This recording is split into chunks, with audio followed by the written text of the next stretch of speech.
How's it going, guys? I'll try to. I don't know if I can keep this short and simple.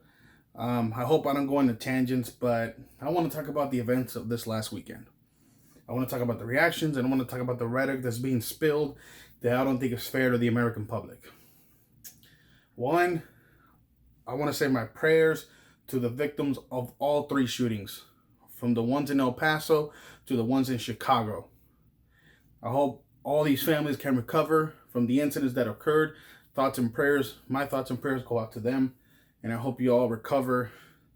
And I hope you get the justice that you deserve from all of those who perpetrated these shootings over this last weekend. Now, that being said, I want to talk about the unfair rhetoric that we're getting from mainstream media, from the left, and anybody who's talking about gun reform and gun control and so forth. I think we're doing ourselves as Americans as a disservice to not find the root cause of the problem. Okay? The main cause of the problem is not access to guns. It is not background checks. For me, honestly, as I'm reading more and more and more into this, it's some sort of mental disorder, some sort of mental trigger, some sort of something in your brain triggers you to say, you know what, I've had enough. I got to take my rage on the world. I believe this is a mental issue. No, I do not attribute it to video games, music, and none of that. For crying out loud, I have played Grand Theft Auto, Twisted Metal, Resident Evil, certain violent games from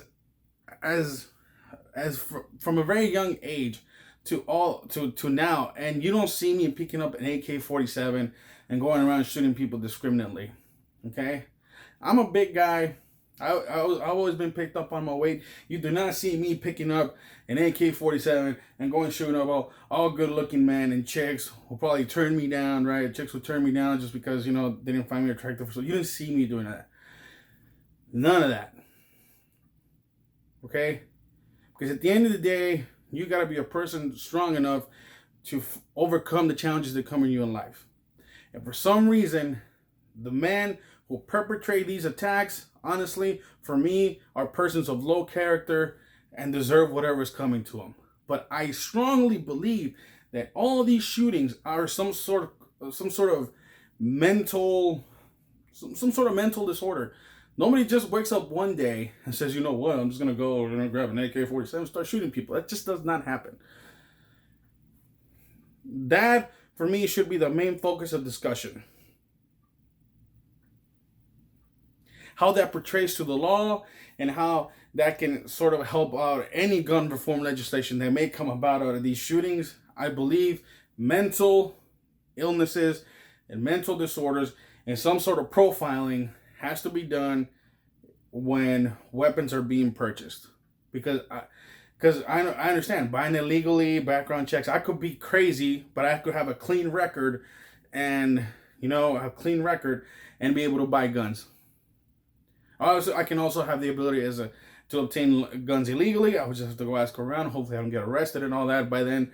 But the whole background check thing, the whole having a license and so forth, that's the legal stuff that I believe anybody can pass easily. But this stuff up here, I believe will be harder.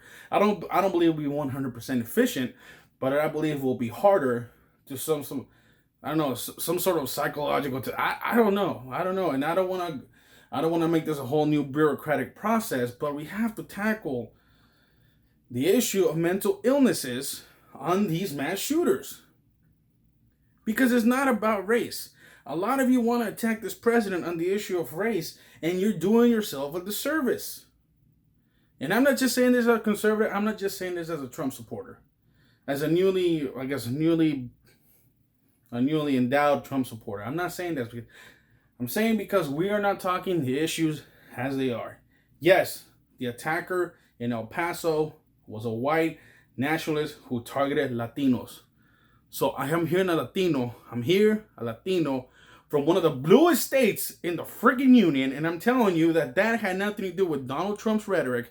And that had nothing to do with Donald Trump's alleged racism, because there has been nothing in this world that you can tell me that Donald Trump has said to me as a Latino that has been racist. Mexico is corrupt. Mexico hasn't sent their best. Mexico has sent a ton of drugs, a ton of guns, and a ton of criminals. Yes, it has. Either through organized crime, through smuggling a product through the border, and smuggling humans. So don't try to tell me that all that is racist. It is not, okay? We can have a discussion on that later on.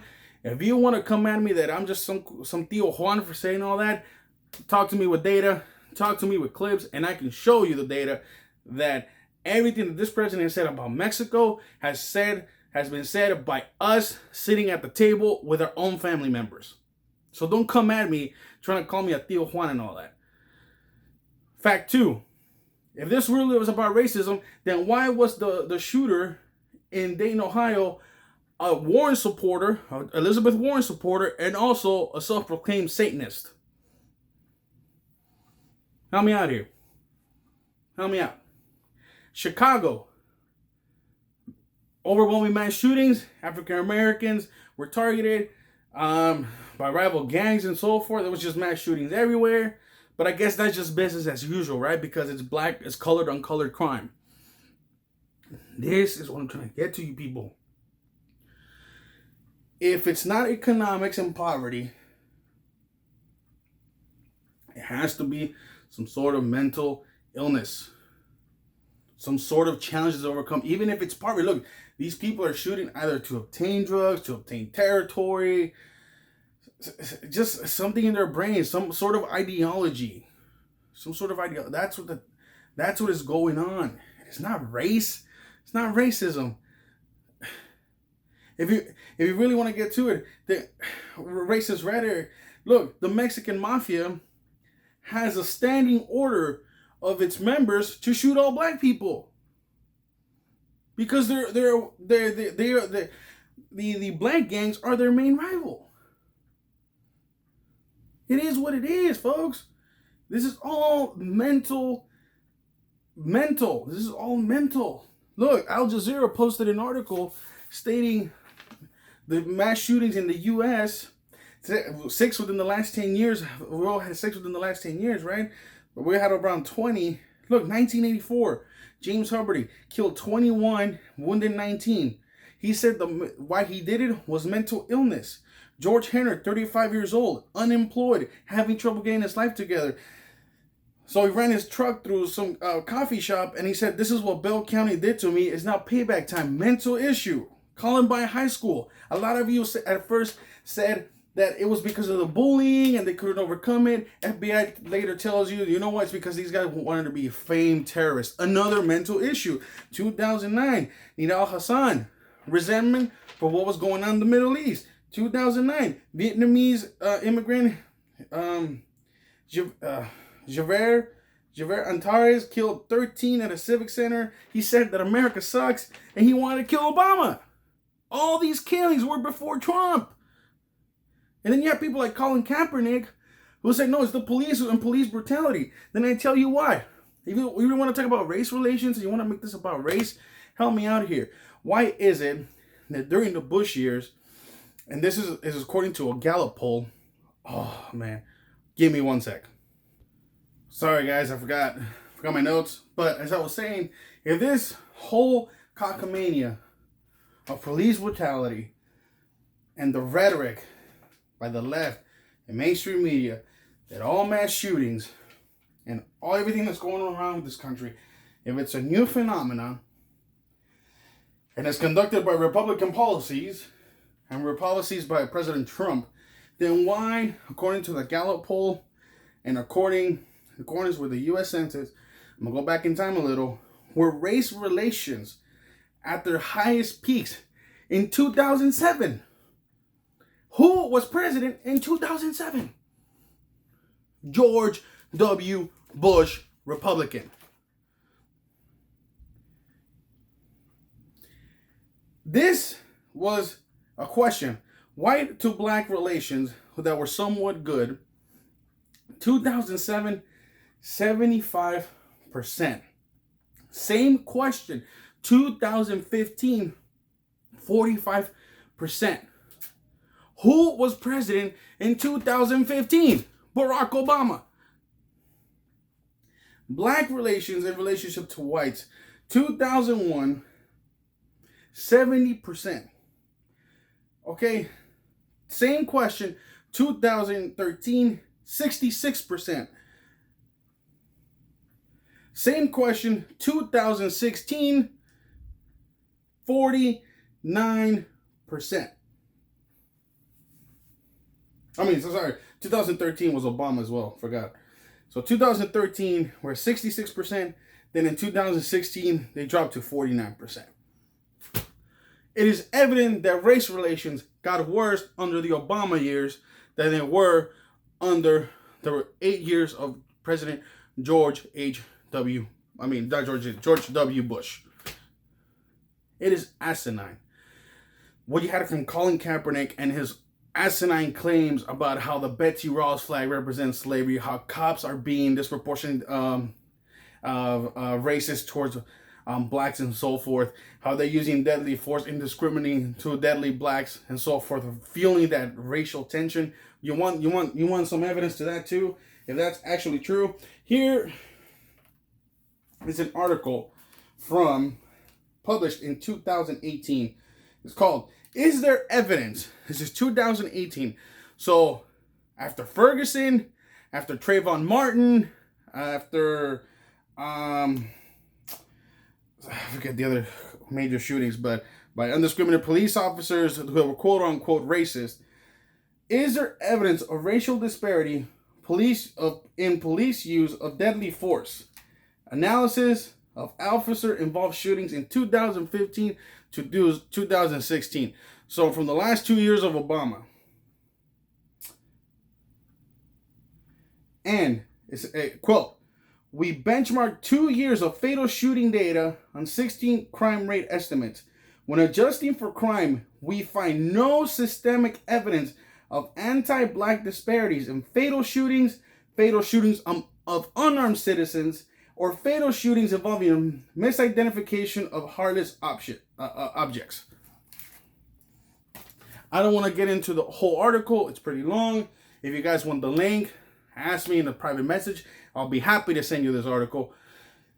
You know what this article also pointed out? This journal article, that whites were shot in more fatal shootings by police officers than blacks.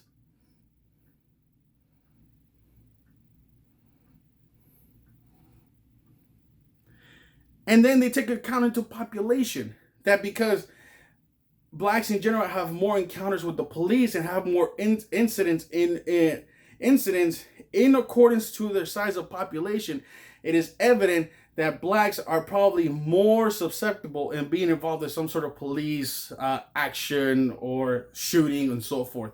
But it's based on population. Things you do not hear in mainstream media. Things that you don't hear at all. What's going on in Chicago? Gangs, poverty, and so forth. A Democratic-controlled city. I don't want to make this left about versus right, but when the left and mainstream media is trying to attack conservatives like myself, President Trump, any of you guys out there, that's a Democratic-controlled city who also has one of the strictest gun control laws in the nation, and somehow they have the most gun violence in the country. Baltimore, another Democratic-controlled city. Y'all came after President Trump because he's taking people of color. Because, he went after Elijah Cummings. It's poverty. The old mayors wanted to tear it down.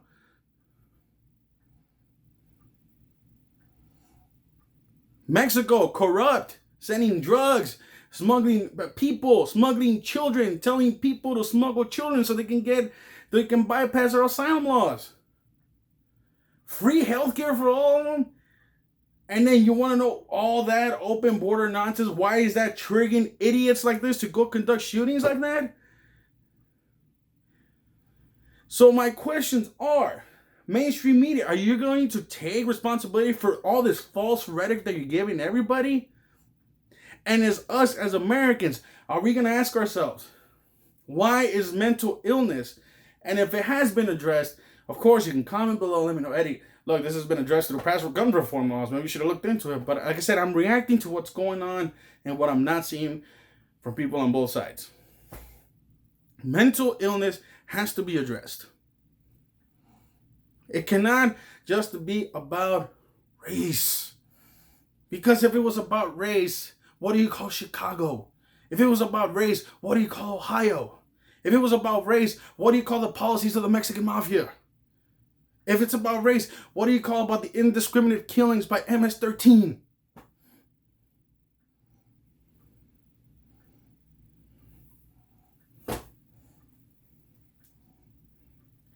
Pay attention, educate yourself, look at the facts, look at the stats.